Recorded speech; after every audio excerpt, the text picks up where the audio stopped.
Hello friends, ओम श्री गणेशाय नमः। जय श्री कृष्णा। आप सभी का स्वागत है आपके अपने यूट्यूब चैनल पर। फ्रेंड्स, आज हम आपको इस वीडियो में बताने जा रहे हैं साल 2023 की माघ मास की शुक्ल पक्ष की जया एकादशी का शुभ मुहूर्त, व्रत पारण का समय, व्रत कथा, पूजा विधि, महत्व और उपायों के बारे में। फ्रेंड्स, वीडियो शुरू करने से पहले आपसे रिक्वेस्ट है, अगर आप हमारे चैनल पर नए हैं और आपने अभी तक चैनल को सब्सक्राइब नहीं किया है तो प्लीज सब्सक्राइब कीजिएगा चैनल को, साथ ही प्रेस कीजिएगा बेल आइकन को, जिससे नए वीडियो से रिलेटेड नोटिफिकेशन आपको तुरंत प्राप्त हो सके। और वीडियो पसंद आने पर वीडियो को लाइक और शेयर जरूर कीजिएगा ताकि सभी भक्तों को इस वीडियो का लाभ प्राप्त हो सके।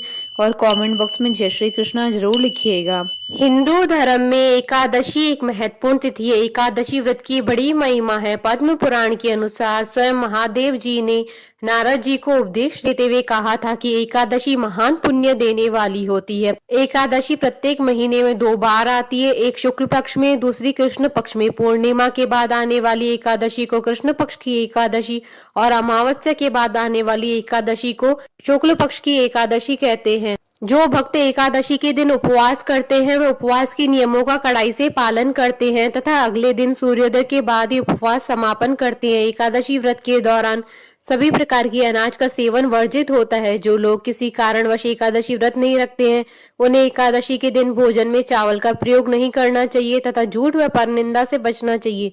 जो व्यक्ति एकादशी के दिन विष्णु सहस्त्र नाम का पाठ करता है उस पर भगवान विष्णु की विशेष कृपा होती है। हिंदू पंचांग के अनुसार माघ महीने के शुक्ल पक्ष की एकादशी को जया एकादशी कहते हैं। इस एकादशी को अजा एकादशी भी कहते हैं। जया एकादशी को बहुत ही पुण्यदायी एकादशी माना जाता है। यह एकादशी का व्रत करने से सभी तरह के पापों से मुक्ति मिल जाती है।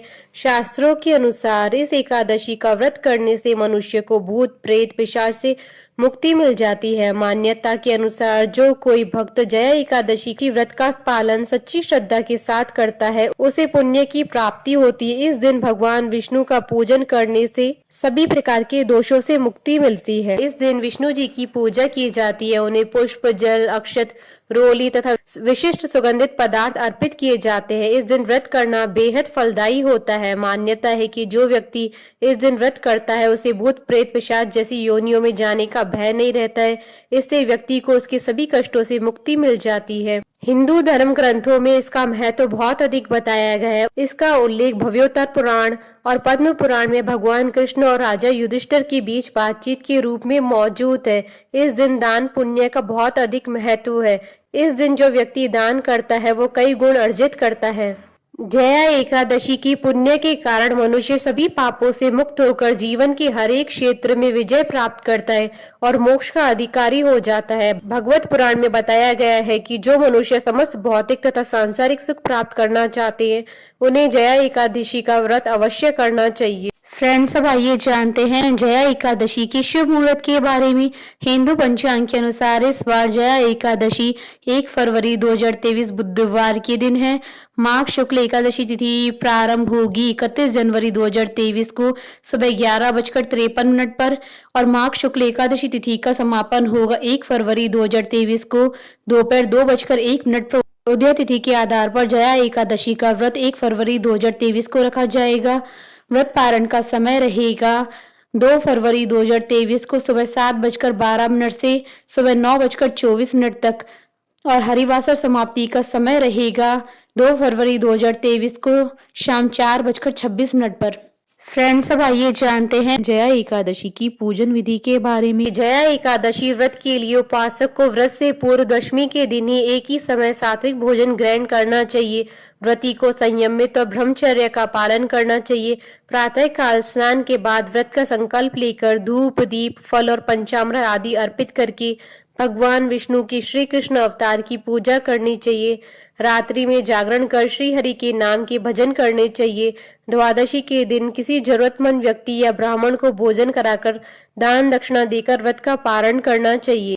जया एकादशी व्रत कथा। धर्मराज युधिष्ठिर बोले, हे भगवान, आप स्वदेज, अंडज, उद्दिज और जरायुज चारों प्रकार के जीवों की उत्पन्न और पालन तथा नाश करने वाले हैं। अब आप कृपा करके माघ शुक्ल एकादशी का वर्णन कीजिए। इसका क्या नाम है, इसके व्रत की क्या विधि है और इसमें कौन से देवता का पूजन किया जाता है।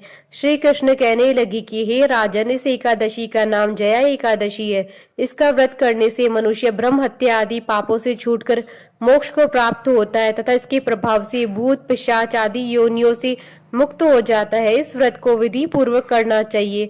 अब मैं तुमसे पद्म पुराण में वर्णित इसकी महिमा की एक कथा सुनाता हूँ। देवराज इंद्र स्वर्ग में राज करते थे और अन्य सब देवगण सुख पूर्वक स्वर्ग में रहते थे। एक समय इंद्र अपनी इच्छा अनुसार नंदन वन में अप्सराओं के साथ विहार कर रहे थे और गंधर्व गान कर रहे थे। उन गंधर्वों में प्रसिद्ध पुष्पदंत तथा उसकी कन्या पुष्पवती और चित्रसेन तथा उसकी स्त्री मालिनी भी उपस्थित थे। साथ ही मालिनी का पुत्र पुष्पवान और उसका पुत्र माल्यवान भी उपस्थित थे।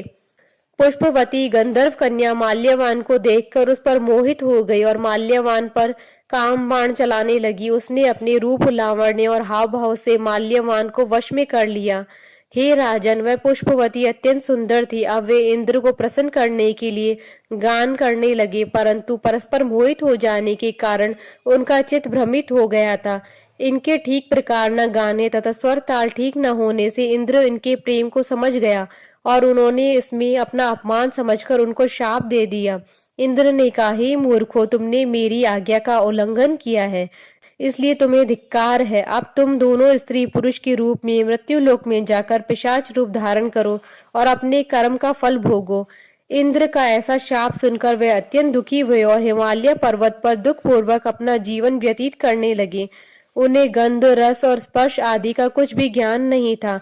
वहां उनको महान दुख मिल रहे थे। उन्हें एक क्षण के लिए भी निद्रा नहीं आती थी। उस जगह अत्यंत शीत था, इससे उनके रोंगटे खड़े रहते थे और मारे शीत के दांत बजते रहते थे। एक दिन पिशाच ने अपनी स्त्री से कहा कि पिछले जन्म में हमने ऐसे कौन से पाप किए थे जिससे हमको यह दुखदायी पिशाच योनि प्राप्त हुई है। इस पिशाच योनि से तो नरक के दुख सहना ही उत्तम है, अतः हमें अब किसी प्रकार पाप नहीं करना चाहिए। इस प्रकार विचार करते हुए वे अपने दिन व्यतीत कर रहे थे। देव योग से तभी माघ मास में शुक्ल पक्ष की जया नामक एकादशी आई। उस दिन उन्होंने कुछ भी भोजन नहीं किया और ना ही कोई पाप कर्म किया, केवल फल फूल खाकर ये दिन व्यतीत किया और सायंकाल के समय महान दुख से पीपल के वृक्ष के नीचे बैठ गए। उस समय सूर्य भगवान अस्त हो रहे थे। उस रात को अत्यंत ठंड थी, इस कारण वे दोनों शीत के मारे अति दुखित होकर मृतक के समान पड़े रहे।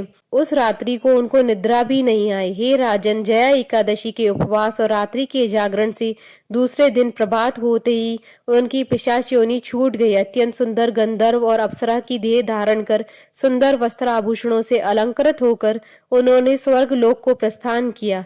उस समय आकाश में देवता उनकी स्तुति करते हुए पुष्प वर्षा करने लगे। स्वर्ग लोक में जाकर इन दोनों ने देवराज इंद्र को प्रणाम किया। इंद्र ने इनको पहले रूप में देखकर अत्यंत आश्चर्यचकित हुआ और पूछने लगा कि तुमने अपनी पिशाच योनि से किस तरह छुटकारा पाया, सो अब बतलाओ। माल्यवान बोले कि हे देवेंद्र, भगवान विष्णु की कृपा और जया एकादशी के व्रत के प्रभाव से हमारी पिशाच देह छूटी है। तब इंद्र बोले कि हे माल्यवान, भगवान की कृपा और एकादशी का व्रत करने से न केवल तुम्हारी पिशाच योनि छूट गई है, वरन हम लोगों के भी वंदनीय हो गए, क्योंकि विष्णु और शिव के भक्त हम लोगों के वंदनीय हैं, अतः आप धन्य हैं। अब आप पुष्पवती के साथ जाकर विहार करो। श्री कृष्ण कहने लगे कि हे राजा युधिष्ठिर, इस जया एकादशी के व्रत से बुरी योनि छूट जाती है। जिस मनुष्य ने इस एकादशी का व्रत किया है उसने मानो सब यज्ञ जप दान आदि कर लिए।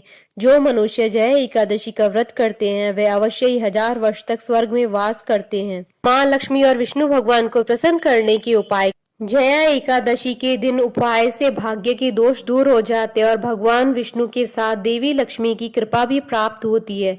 भगवान विष्णु को पीले फूल अर्पित करें। घी में हल्दी मिलाकर भगवान विष्णु को दीपक करें। पीपल के पत्ते पर दूध और केसर से बनी मिठाई रखकर भगवान को चढ़ाएं। एकादशी की शाम तुलसी के पौधे के सामने दीपक जलाएं। भगवान विष्णु को केले चढ़ाएं और गरीबों को भी केले बांट दें। भगवान विष्णु के साथ माँ लक्ष्मी का पूजन करें और गोमती चक्र और पीली कौड़ी भी पूजा में रखें। बोलिए माता लक्ष्मी की जय। भगवान विष्णु की जय, सनातन धर्म की जय। हमारे साथ इस वीडियो में अंत तक बने रहने के लिए आपका धन्यवाद। ओम श्री गणेशाय नमः। जय श्री कृष्ण।